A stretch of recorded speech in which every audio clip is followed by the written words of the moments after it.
they're probably feeling weird about something they said just as well, just as equal. Most people are like that. And it's helped a lot. Like, trust me, I say like the weirdest shit sometimes. And I'm like, why did I say that? But now it's like, who cares? They're probably thinking the same thing and they're glad that I spoke it. And then sometimes it leads to like a really good or like fun, interesting conversations. Like, I don't like small talk though because I feel like mentally fatigued by the end of the day. I want to talk to probably like maybe my family or friends. It's cool, but some days I don't want to do that. I want to talk to them. I have kids too, and of course I like give them all my attention.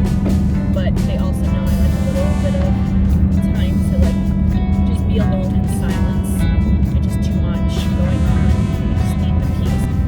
But I'm also like a big time daydreamer. I'm always, you know, in my thoughts, imagining things, and you know how like when you're driving, you're like, oh my god, how did I get from this point to this point? No, it's like one of those times. I do that often. It's like I live in my own world, and I like it. I love the daydreaming, and I don't even know that I'm doing it until after, you know, I become more aware of it. But it's like watching a movie in a way. It's kind of exciting.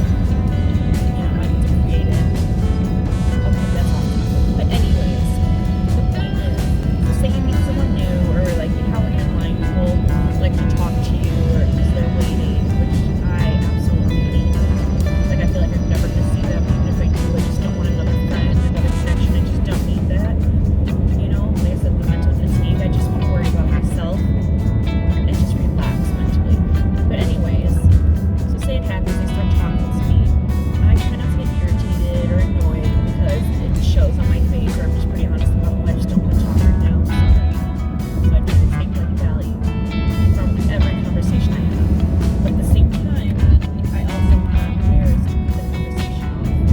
I know sometimes it comes off as like a bit bizarre, as I've been told.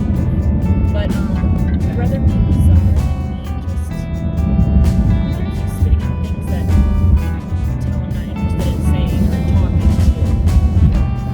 I feel like the authenticity is more appreciated from that other person. Now there's different scenarios. Say it's like a really old person, you know, they're lonely, they're in line, and they're talking about like something that you about you. I just want someone to talk to. Like, I really, really don't.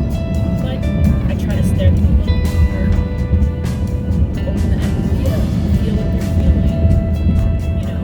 And I'm like, alright, what if I was in that position? If I was them, if I was in that position, or alone, and I was me, I still wouldn't care. But I'm imagining myself as them, until then. So if I do that, it makes it a little bit easier to open up. And like I said, cut off the conversation when I'm ready. I don't just do the awkward look down at my phone, you know, like I'm busy. I mean, I used to always do that, but now I just turn around and I'm like, okay, alright, well, nice talking to you, and just turn around even if we're still in line waiting, and that's that. They might be a little off put, but like, what just happened? But that's fine. Let them sit there and, you know, go through the scenario of what just happened, because I wasn't rude in any way, and that's better for them to sit there and think about it than try to keep the conversation going from my own, you know, sanity. I was like, walking down the street, and I know everyone walks by and they do that like smile, or like when I'm jogging on a path, you do like the that smile. Yeah, that one. And as like a courtesy, or you have to do like the little hand wave or whatever.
warmth from like a genuine smile, they feel like in a way worthy for you to like go out of your way to give them that.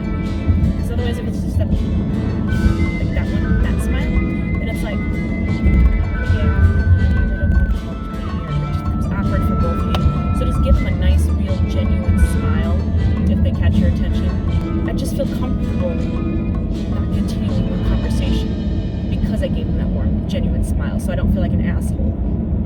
If that makes sense. No, it does. It does make sense. Another thing that's super, super hard for me, like irritating, is going into a store, and I know a lot of people share the sentiment when you have to walk through the door and someone else is walking. It's like that. You get up like, okay, do I hold the door for them? Do they hold the door? So if there's like two doors there, you're like holding one of the doors, they come through, then they grab the next, then you go through, and it's like, I feel like it's pointless. It just doesn't make sense to me. It's just being too courteous, too forced, very uncomfortable feeling for me. I feel like squirmish, like for something like that. So I've tried to give up on that without seeming like an asshole as well. I used to just sit there and wait in my car until like the people would pass by. But then I'm like, no, I'm not gonna sit here and waste minutes of my life because I don't want, you know, have to pass somebody or have to talk to them or whatever. So I'm like, you know what, don't do this anymore. Don't waste your time. Your time is very valuable. You don't know how much you're given of it. So I have tried this. It took like a lot of times doing this before it felt comfortable and not weird. I would just open the door. Let's say there's two sets of doors and I'm walking in. I see someone behind me. I don't speed up. And I just open the door a little bit, but not too far to where it doesn't slam shut or anything, and it kind of just closes behind me. Go grab the other one and that one. If I feel like I accidentally pass by and we make eye contact, I'll make sure to smile so I seem like not a bitch or anything. But it's just pointless because I don't like to feel like I have to rush up to the door too. Like when they hold it, like, you know, like shit, there's someone coming.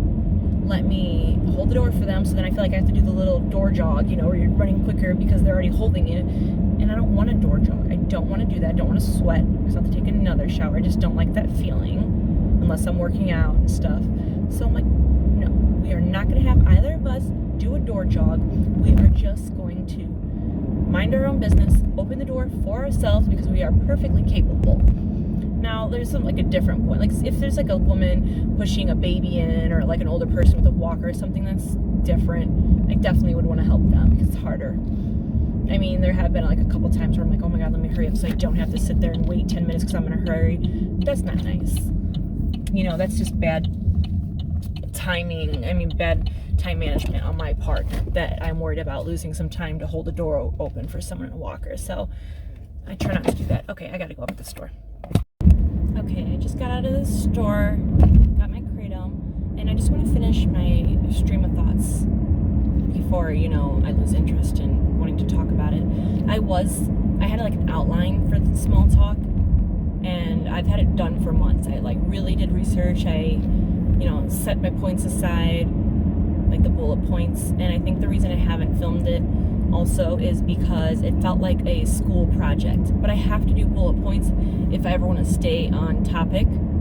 So that's why I do it, you know, like I heard that helps out when you do have that. But I'm like, at the same time, I don't want to feel like something is an assignment. I really love talking about this stuff, but I just don't want to in that kind of way. So I'm like, let me just drive, just film what I have. It might sound like, you know, mixed here and there. So why is there small talk?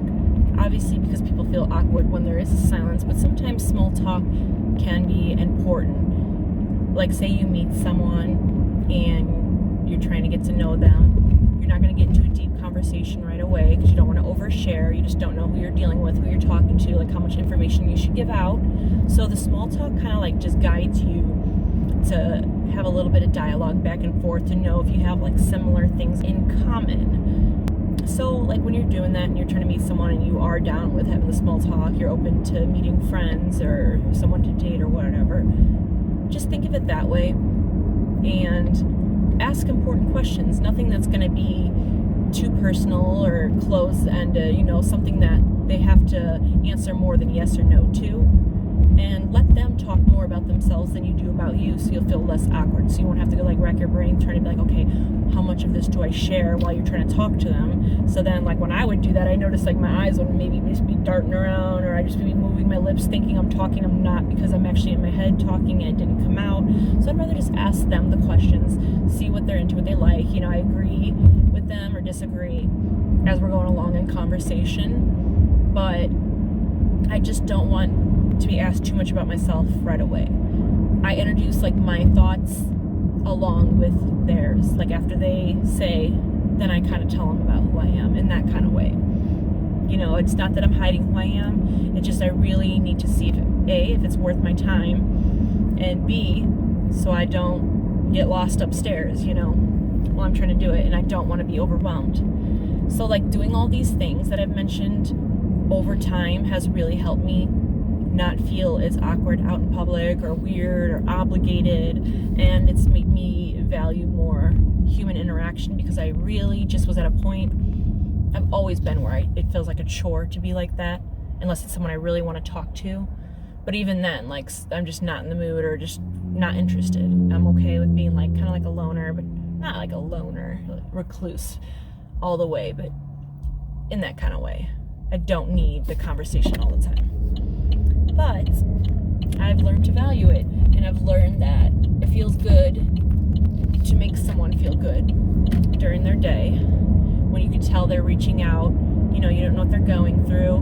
Maybe that little conversation makes them feel valued in life. Maybe they're having a tough time at home, they're depressed, they're fighting, they don't have someone, they just lost someone, and just making them feel alive by giving them just a little bit of dialogue for those 2 minutes of your day can be helpful. Everything you do is definitely like the butterfly effect. Now, you shouldn't feel that like on your shoulders, like, oh my God, if I don't talk to this person or make them feel good, they might go do something crazy or, you know, hate themselves more, and it's going to be on me, because that's not the case either. It's just saying if you could spread a little bit of joy to people and you're up to it, then why not? What's 2 minutes of your time? But like I said, there's some days where you shouldn't feel obligated and you should just not make eye contact and just walk by